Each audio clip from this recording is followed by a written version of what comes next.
दोस्तों, क्या हमारा भाग्य पहले से ही लिख दिया जाता है या फिर जो भाग्य में लिखा है वही होकर रहता है? फिर हम चाहे जितने भी जतन कर ले हमें वही मिलता है जो पूर्व निर्धारित है।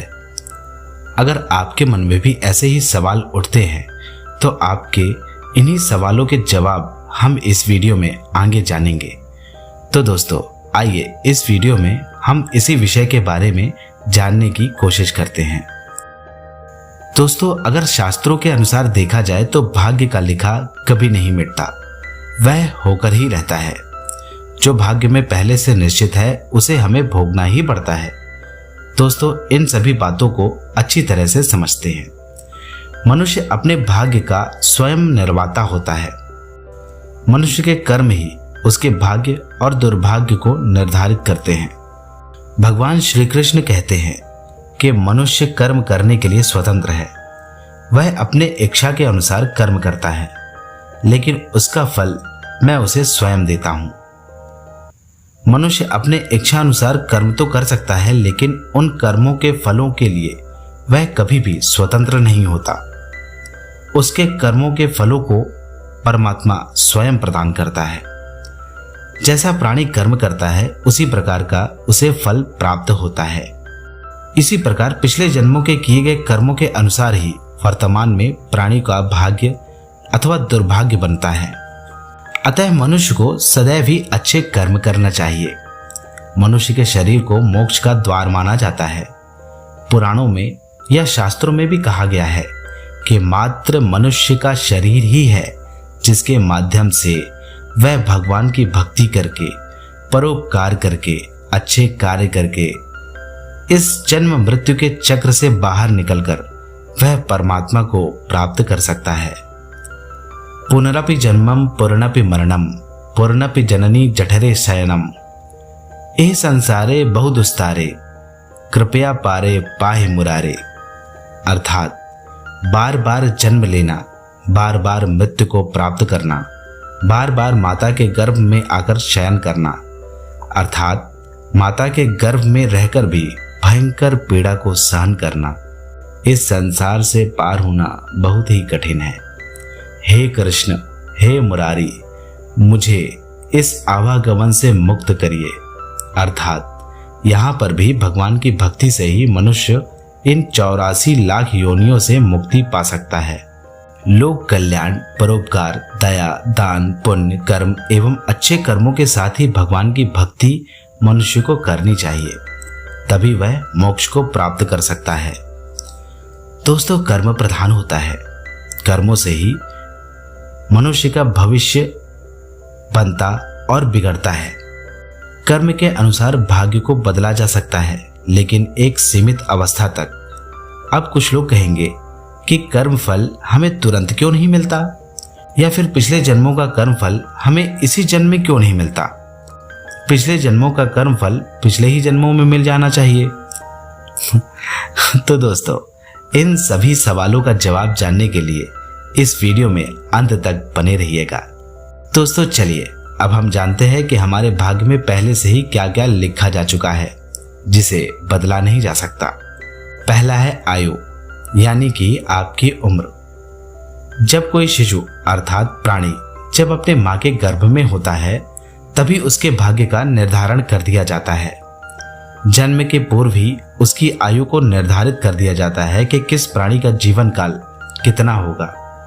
इसलिए कहा भी जाता है कि इस संसार में हर एक प्राणी की मृत्यु निश्चित है। कोई 100 वर्षों तक जीवन जीता है तो कोई 100 वर्षों से भी अधिक जीवन जी लेता है, तो किसी की कम उम्र में ही मृत्यु हो जाती है। इस संसार में जितने भी जीव जंतु, पशु, पक्षी एवं मनुष्य हैं, उन सभी की मृत्यु पहले से ही निर्धारित होती है। दूसरा है विद्या अर्थात ज्ञान। इस संसार में जितने भी मनुष्य हैं उनके भाग्य में यह पहले से ही निर्धारित कर दिया जाता है। उनके भाग्य में यह पहले से ही लिखा होता है कि वह कितना ज्ञानी होगा, कितना विद्वान होगा। दोस्तों, किसी की बुद्धि बहुत तेज होती है तो कोई मंद बुद्धि ही रह जाता है और किसी की बुद्धि सामान्य होती है। दोस्तों तीसरा है कर्म।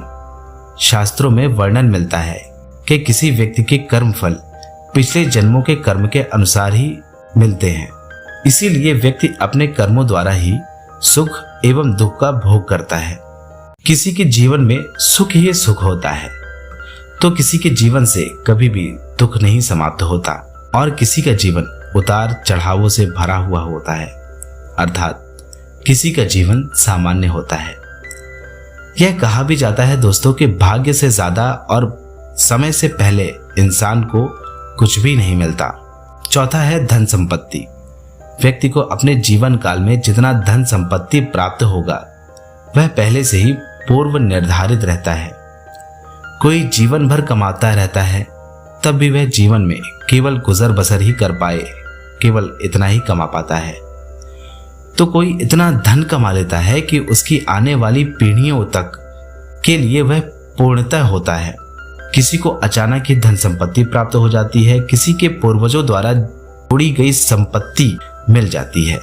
उसे उस संपत्ति को प्राप्त करने के लिए कोई भी मेहनत नहीं करनी पड़ती।